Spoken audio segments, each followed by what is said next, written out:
Okay, ready? Three, two, one.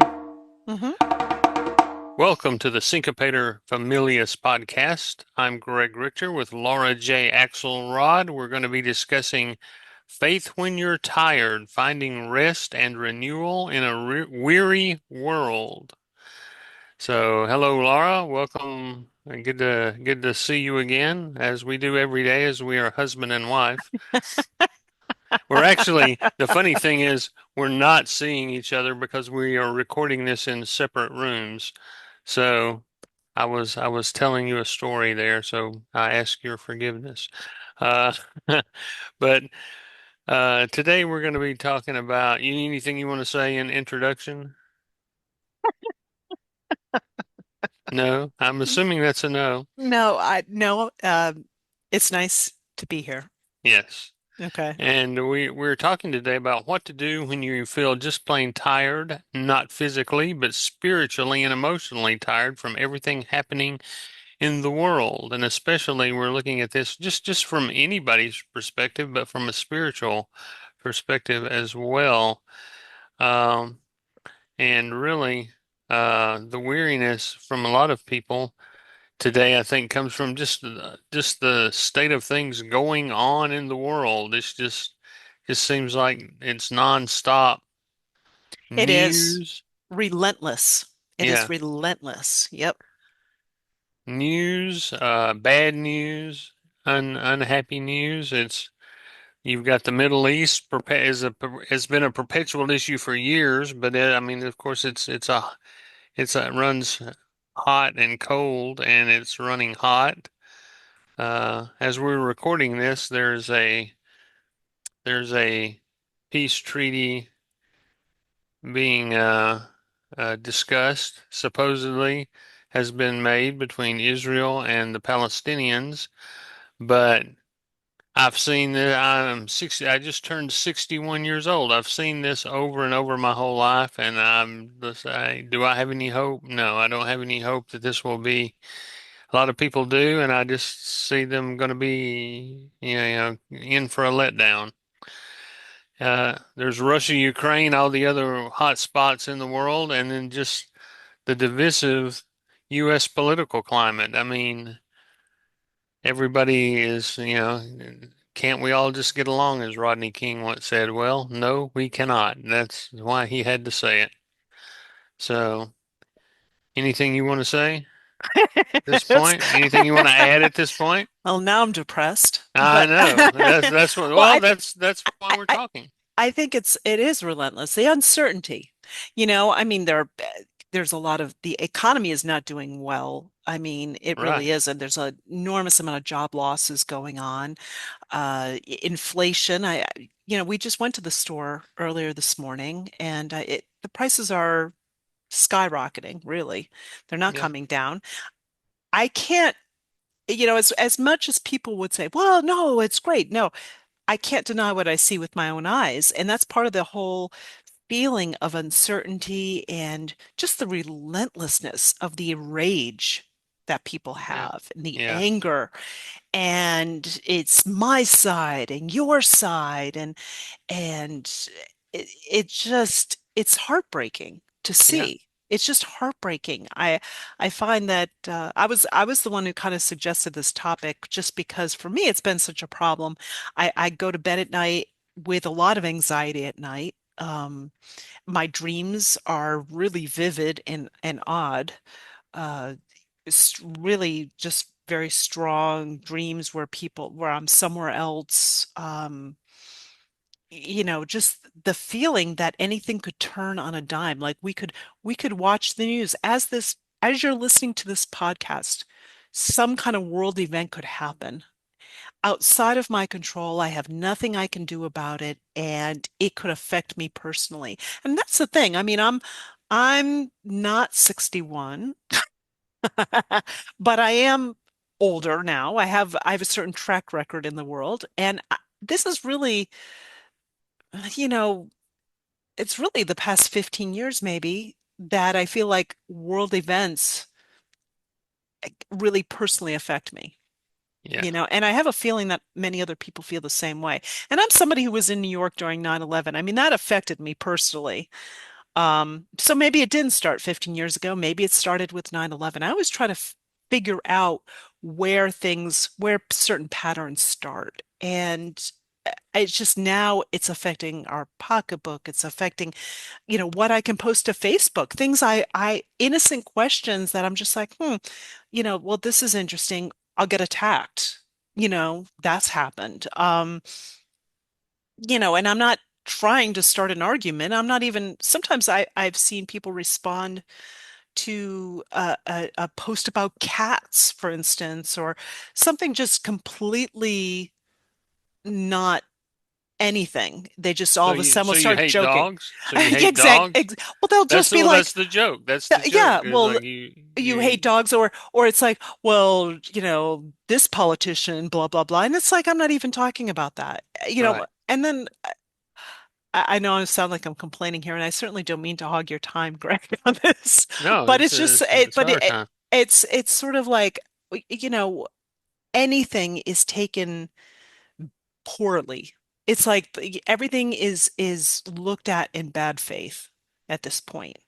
I just and it's hard because as a writer, I'm trying to communicate. I want to write for an audience. Well, I mean, do I want to write for people like this? No, no, I don't. So it's really difficult. I think when we look at pivotal points in history, the idea that well, why couldn't people see blah blah blah? Well, we're in the thick of it right now. If you look back to Abraham Lincoln's days, or you know World War One, World War Two, any big point in history, there's kind of like the fog of war. I think there's the fog of historical events. Anyway, Yeah. And looking at this from a spiritual perspective, the first note I have here is looking at um this is First Kings 19:4 through 8 from the World English Bible. This is about the weariness of Elijah and then the response God gave him. He says, but he himself, Elijah, went on a day's journey into the wilderness and came and sat under a juniper tree. He then requested himself that he might die and said, it is enough now, O Lord, take my life away from me, for I am not better than my fathers. He lay down under the juniper tree, and behold, an angel touched him and said to him, arise and eat. He looked, and behold, on his head was a cake baked on the coals and a jar of water. He ate and drank and lay down. God's angel, the Lord's angel, came again a second time and touched him and said, arise and eat, because the journey is too great for you. He arose, ate, and drank, and went in the strength of that food 40 days and 40 nights to Horeb, God's mountain. Now, that's a story that's not, we may sound, if you're not familiar with it especially, but even if you are, it may sound weird and out of place in this discussion, but it's a story about someone who was relying on God and who was felt weary from in his situation. I think the encouragement there is that God meets us in our weariness, not after we've, quote, pulled it together. We don't have to get everything. It's not on us to get everything pulled together. God will take care of us. This is an example. That's a good application to our lives. it's sort of it's interesting that you pulled this out, because I mean, you and I have talked about this where I'm just like, I shouldn't say this on your podcast. Like, oh no, the Bible. That's right.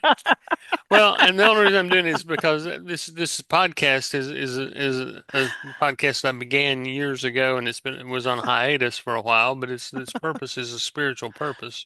Well, I think right now, and I don't want to get off our agenda here, our Hmm. topic, but one of the really hard things, I know I'm not alone in this, is I do a lot of spiritual studies. I read books, and not just from Christian books either. I've studied Buddhism for a period of time, and in college took courses in I took a course in Jewish mysticism, and I right now, because of you know events in this country, the United States, I'm just like, oh no, the Bible, because I've seen Hmm. so many people from so many different perspectives use the Bible for their own agenda that it's just like, oh no. Yeah. And that's something I try not to do, and Yeah. I think you're aware of that. Yeah, I try you. not to just use it for my own. I try to use it as my encouragement to people Mhm. who, whether you are currently a a Bible reader or not a Bible reader, uh, to use it. Don't let someone else's misuse of the things of God, of spiritual things, turn you away from the truth, any truth that is the truth that is there. I would say that, and that's one of the things that I'm weary with. Just speaking of weariness, I'm weary of having, this identifying myself in public as to people who are not from my same background. It's easy. You can have this Christianese when you're talking to other people of the same faith and belief system, but you can't use that. And I think a lot of people try to use that or try to beat somebody over the head with their spirituality, and they think that that's going to be something that, is going to convert you. You catch more flies with honey than vinegar, as the saying goes, and they're trying to use vinegar. You can catch. I always heard that saying, and then once I remember that time I mixed up some weed killer that was like natural weed killer, so that the dog would not be poisoned, and it had like Dawn dish detergent in it. It had Oh God, I remember that. but it had vinegar in there, and it took it a few days. It took it longer to kill it than the weeds around the trees and stuff than it would have if just sprayed Roundup on there. But the Roundup would have been poisonous to the dog. Mm. But I noticed while the 2 or 3 days I was waiting for the weeds to start drying up, I noticed there were flies all over there, and I had always taken that saying to mean you could catch flies with honey, but not with vinegar. But that's not what it says. It says you catch more flies with honey than vinegar. So yeah, you see some results from people using the beating them over the head method or the vinegar method, but you're going to see a whole lot more results using the honey method. I think that's been driving and you and I've talked about this, driving my desire to go in more of a Christian mysticism direction Hmm. rather than just a Bible, you know, go read the Bible and Hmm. that's it type of thing. Because honestly, I mean, I've just seen it misused so much, especially, because I was surrounded in Alabama by all Hmm. different kinds of, uh, Hmm. you know, all the time that I just saw it misused so much Yeah. and brought down. I mean, really brought down to a more mundane level that I think that just it didn't resonate at all. And that's kind of after a while, it's I don't know if I don't know if you hear Uh, the cats arguing. I can't. We cannot. I can't hear it up here, so that Okay. means the Okay, audience good. can't hear it Oh, either. I'm sorry. Andretti just growled at Chloe. Anyway, I lost my train of thought there, but I think it's a shame because I think if a book is spiritual or a holy book, and if it deals with eternity, matters of eternity, then it really shouldn't be made into something that's used for other people's agendas. That's all I want to Hmm. say on it. Yeah. Okay. All right. Let's move on to the next point. Rest as a command, not a luxury. Oh. So Jesus here, I'm going to pull out the Bible again, Matthew Mhm. 11:28 through 30, where Jesus says, "Come to me, all you who labor and are heavily burdened, and I will give you rest. Take my yoke upon you and learn from me, for I am gentle and humble in heart, and you will find rest for your souls. for my yoke is easy and my burden is light. Now that's a more famous verse than the Elijah verse that I read for most people, but this is the biblical concept of a Sabbath, not a Sabbath and trust, not it's trust, not laziness.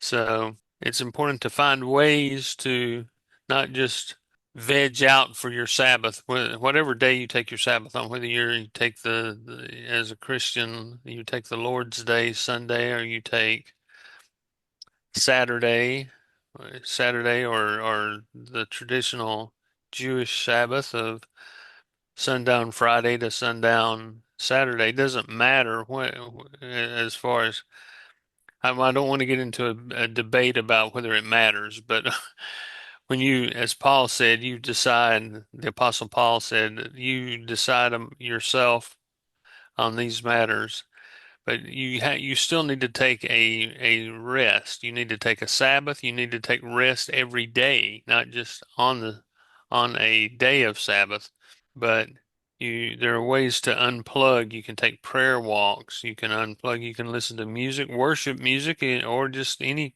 sort of music you want. Journaling, that whatever works for you. Journaling doesn't work for me, but as I often joke, I was given a schedule, a work schedule that uh, I found online, and part of the end of the day was journaling. I said, "Well, not be journaling," but I still kind of I sit and think. I journal in my mind. I would say, you just reflect on the day.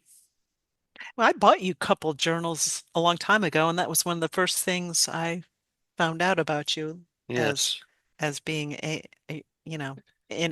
as being married Uh, to you is that you well actually you do journal. You write notes that I can never read. yeah. Well, you can never read them, but I can read them when I first write them, and then with varying degrees, it decreases as time goes on that whether or not I can read them.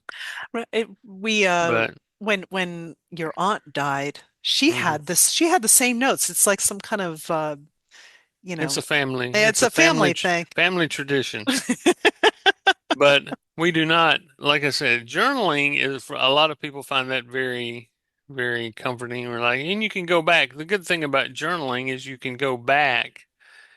And so say people who I've heard are into journaling. You can go back later, read it, and you've forgotten. Your memory That's isn't the true. same Yep. years later. I have a lot And of journals. I have a lot of journals. There's a whole bucket of journals up there that I kept.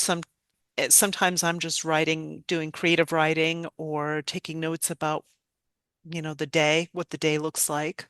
And it's useful to go back, but then I also yeah, I'll realized, I'll pull out one of your journals and read it no, here on the no, air. no. Ha ha ha. I'm up here in the office where the journals Right. are. I If know. if I can find them, Nah. I'll treat you all to a Well, journal entry. it's really helpful to process. I mean, that's what I do. Yeah. There's Julia Cameron's book about the artist's way that recommends morning pages. It's a nice way to get out whatever's on your mind. It's just stream of consciousness. That's what Julia Hmm. Cameron uh, and I have found a lot of rest and a lot of calmness in doing that because whatever thoughts that are just trapped in my head or whatever feeling I have in my body, I can sort of get it out on the page, and it helps a lot to do that. And then to kind of get beyond that.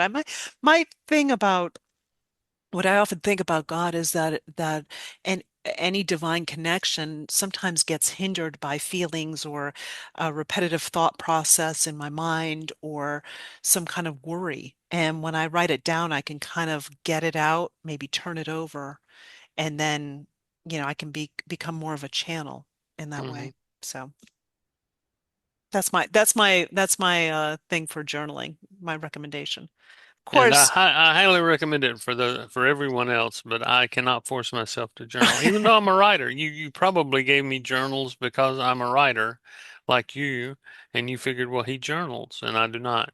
No, I gave it to you because you had all those little notes spread throughout the house that were Oh, I see. well, you were looking for moleskins for a while. I Those was, and then yeah, I tried to get into it, and then I yeah. couldn't So get into it. sometimes people, you do you listen to worship music. Yeah, I've I heard do. that you do that, and I do that. you do unplug the from well, at least the TV. Hmm. And that is helpful because I think the TV, especially if it's beaming those news channels, Yeah, or you just have it on as background noise, I swear that sometimes that just it feels like just a gloom in the room. yeah, and And the, so yeah, it really changes if you turn the TV off. I noticed it this week when we turned the TV off for the day. I mean, I was not as anxious as I was. I wasn't either, and I'm in Mhm. agreement with you. But my issue is sort of, I've been in the news business for 40 years. That's what I've done for 40 years, and so I feel the need to keep up Yeah, with what's going on for my job. Even if yeah. I'm not, you have to keep up even when you're not on the job. Hmm. So Yeah. then there's an anxiousness of not knowing what's going on. Like I once said, this was years ago, I was trying to find work outside of the news business, and I was unsuccessful. But one of my goals was to not know who the Vice President of the United States was. Remember that? No, I The don't. reason, I well, don't know. I I don't said remember that. I did not, and what that meant was not that I didn't care, but I wanted to be one of those people. I remembered when I was first learning journalism and growing up, there were people who didn't, you do those Jay Leno jaywalking segments on the Tonight Show, and you'd find all those people who didn't know anything, and these people would not know. Most of them, occasionally someone didn't know who the president of the United States was, but most people on that show did not know who the vice president of the United States was. So that was my goal, was to be someone who was so unconnected from current events that I just didn't know who it was. Now that's never going to happen.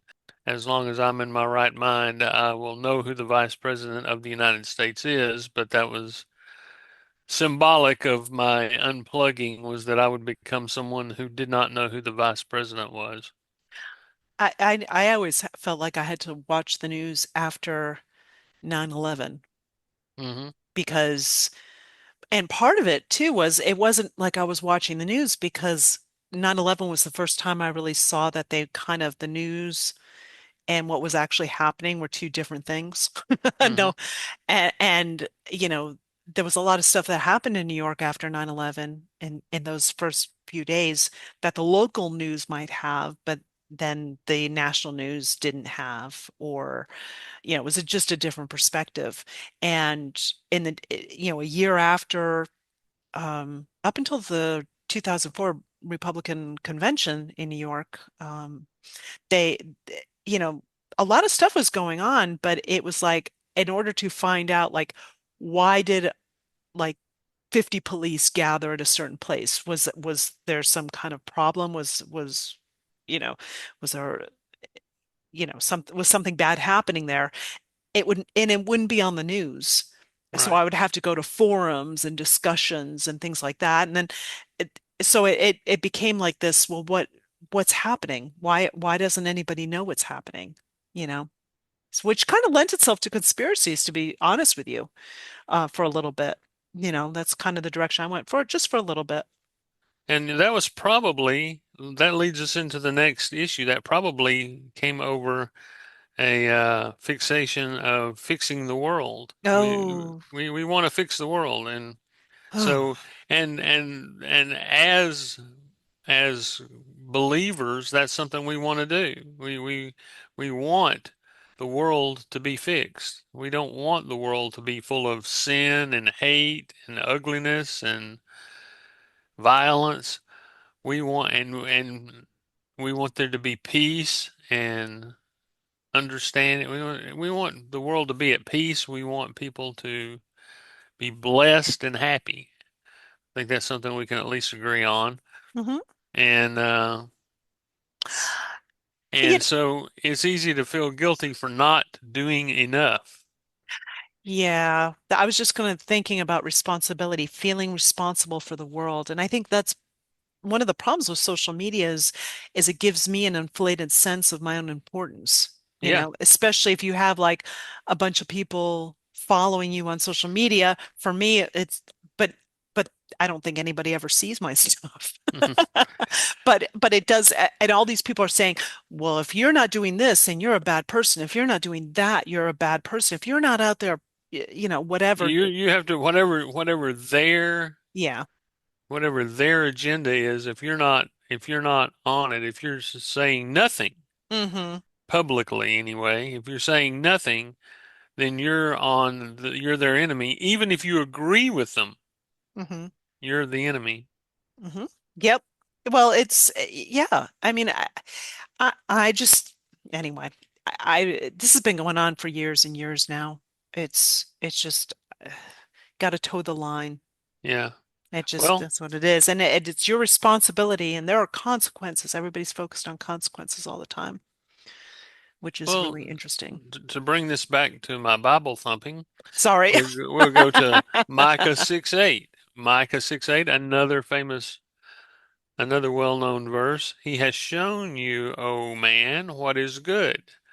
What does the Lord require of you but to act justly, to love mercy, and to walk humbly with your God? Mm. That's all that's required. And if you're doing that, you're doing enough. Hmm.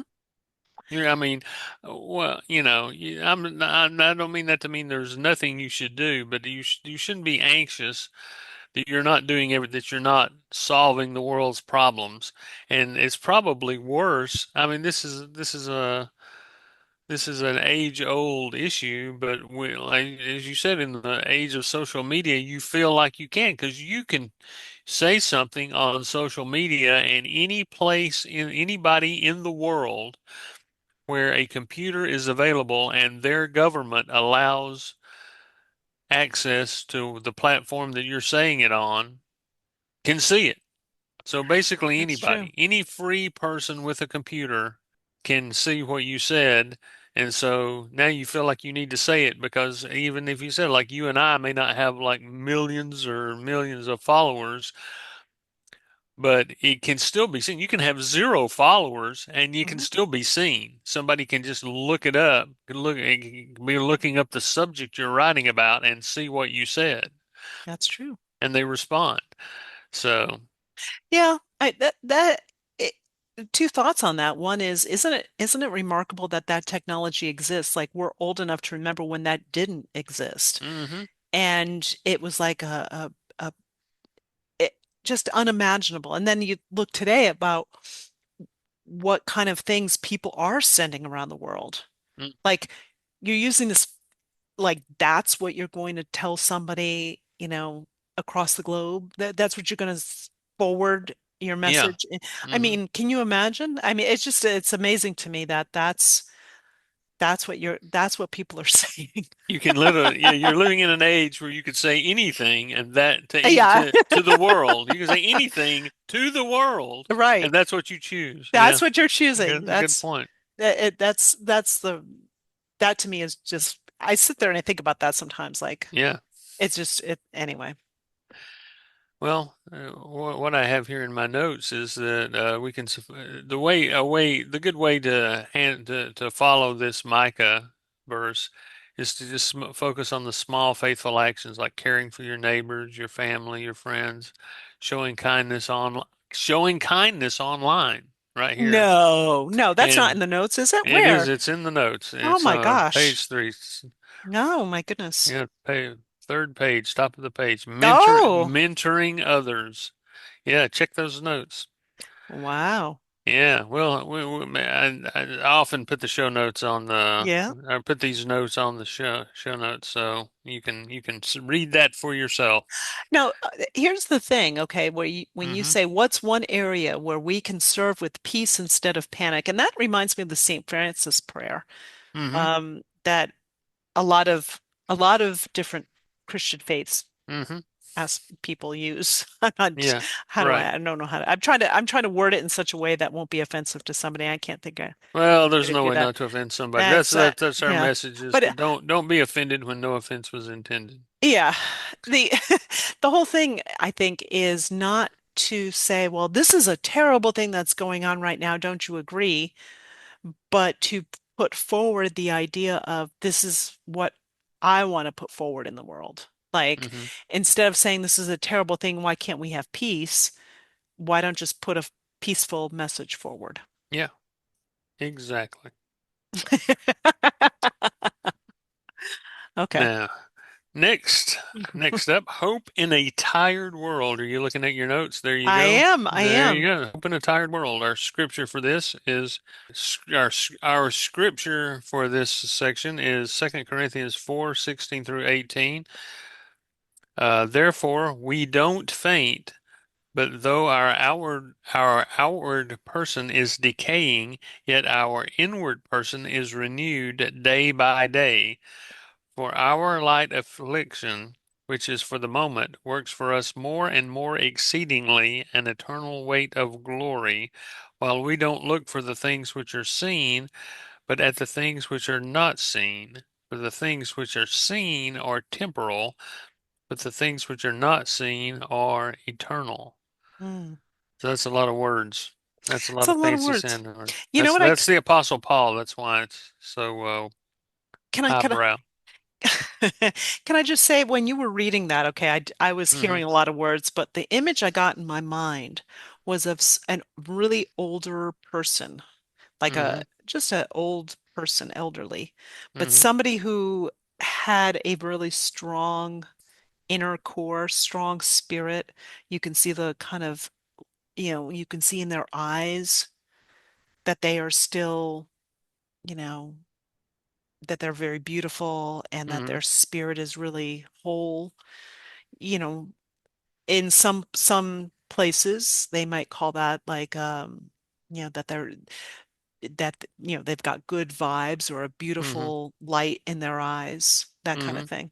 Yeah, That's what I was thinking, and I don't know if that goes with all these words, but that's what I was I think thinking. it does. Our notes they discuss that we're supposed to discuss hope as an anchor, not an escape, believing that God is still writing history. So Ooh. I think that person you talked to, that's the person you saw was the person being described here. I often hear Christians say, come quickly, Jesus," or something like that. And it Hmm. always Yeah. strikes me as being an escape. Well, one thing they're quoting here's the issue. It could be an escape because they're quoting the end of the whole Bible of the New Testament. They're quoting the end of the book of Revelation. Amen. Come, Lord Jesus, come quickly. So Hmm. that's the end of the Bible. So I mean, it's kind of seen as I would say that is that's not something I say myself not seriously anyway, but maybe I've said it No, half in jest, and I've seen it on the internet, to be honest yeah, with you. I've seen it on the internet when Christians are talking about the state of the world and how terrible everything is, and all these things that people who aren't Christian are doing, yeah, quite frankly, or even sometimes people who are Christian, but they always say, yeah, "Oh, come quickly, Jesus," and I'm always like, and then I think back to our last podcast, which is, well, what if God doesn't come? You know? yeah, yeah, and for those of you who did not hear have not heard the last podcast, we were talking about the minister in South Africa who predicted the end of the world, or he predicted the rapture, not the end of the world per se, but the rapture of the church. And he originally predicted it on Laura's birthday, and then apparently after that he regrouped and then he predicted it on my birthday, Yep. and which was 13 days later. And that one we were recording this 3 days after my birthday, so apparently he missed again because I not only have I not, even if we're wrong and we missed the rapture, I haven't heard of anybody else being taken up. So he's wrong still, and that's not. I do not think that is a healthy. And I don't think it's a healthy way, but I don't think it is a biblical way to look at the return of Jesus. We're not supposed to be clamoring for it, I don't think, because the New Testament actually says that why is God tarrying? Why is Jesus holding off on his return? He could have returned. They were expecting that in the original Christians in the first century were expecting it. In the New Testament writers were expecting him to return imminently. So for 2,000 years, we've been expecting him to return. Why has he not? Because the scripture itself says that God is merciful and wants as many as possible to come into the fold. If he had come back, in the year 100 or the year 200, a whole lot of us would have never even been born. So we wouldn't have had a chance because we wouldn't have even come into existence in the first place. But of all of us who are here now, I mean, that's supposed to be our point. We're supposed to be trying to win souls into the kingdom. We're supposed to be showing people God's love so that they will know Jesus. If we're Christians, we say, hey, this is the way to get in, and well, then we shouldn't be saying, "Come, Lord Jesus," because then you're leaving some people out who would have made it in. It's like you're running out. It's like you're running out of the clock's running out at the end of the football game, and you're driving toward the field goal. You're driving toward the end zone, and the clock just runs out, and that's it. The clock runs out. You can't win. Can't win now because the game's over. So, I think it also when people say that, it's like they're not taking responsibility, you know? well, It's like, yeah, well, I agree. it's all messed up. I can't deal with it. And Yeah, that's when religion becomes an escape, yeah. instead of as you said, an anchor. Weariness, but I think our takeaways on this is one, weariness is a part of being human. Two, rest is a spiritual practice. Mm. Three, God calls us to faithfulness, not omnipotence. And four, hope is alive because Christ is. I think that kind of sums it up. Do you have anything else to add? No, I think it's important that people these days not be put off by the Bible. I go Yeah, back to that because of what's happening in the world, and it can be real easy to, turn away from any sense of spirituality, any openness to spiritual concepts. So if you have a closed mind on how the God of your understanding or your heart is speaking to you in any way, because this may not be just Christians that are listening, I imagine. yeah. Maybe.